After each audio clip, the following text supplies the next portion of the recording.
ما چند گفتم شده گل زدم همین توپ قدی گل زدم در یوتیوب میبینیم. اما مبارک به مردم توجی. ما بگو چند میشود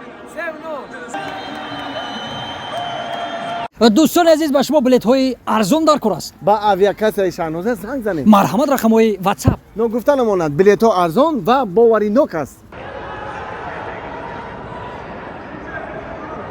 سلام علیکم اکای دوست مرو. و علیکم السلام بازی کجا خدی کجا رفته سه؟ باور که حلاوت بوده سنده میانمار تاجیکستان های میانمار تاجیکستان هونی 3-0 رفته سه مو 3 تاجیکستان 3 میانمار 0 نه هموش میبریم ده 6-1 هم خیلی چند گفتگی خدا؟ ما خودم 4-1 گفتگیم ما در اون ویدیو هم گفتگیم نمیدیدم میگم 4-1 خرد میبینیم یا پامان چی گفتن یا؟ چی میگی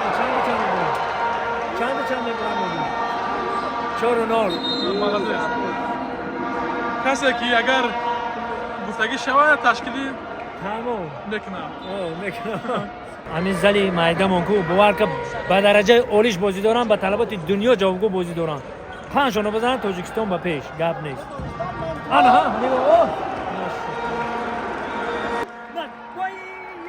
اگر بگردونه گل خیلی میکنه میگن چک چند میکنه باور که بازی 3-0 رفته است به نهایت بازی جالب بازیگر رو در خط بازی دارن وقت به خدا یا انا دیدی یک تا دیگه گل شد بهتر خود چی گفتنیم که تاجیکستان اما وقت هم خیلی کماندوهای دیگر را گل بران کنه همیشه پیش قدم با پیش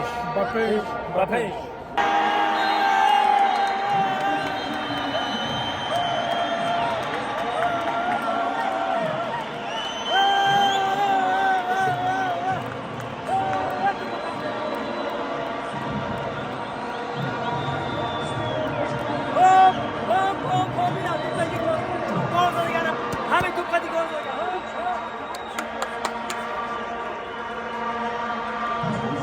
چیکار شد بازی؟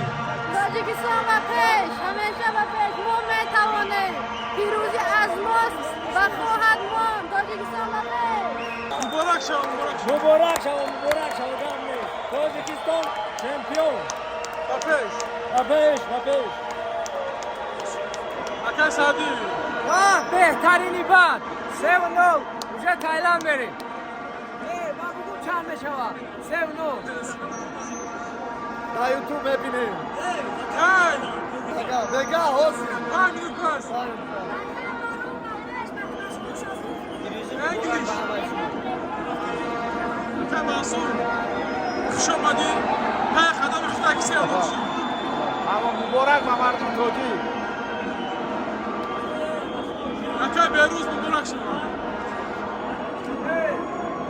من میدونستم که این 3-9 بزنم ما چند گفتم شده 4-1 3-9 هم یک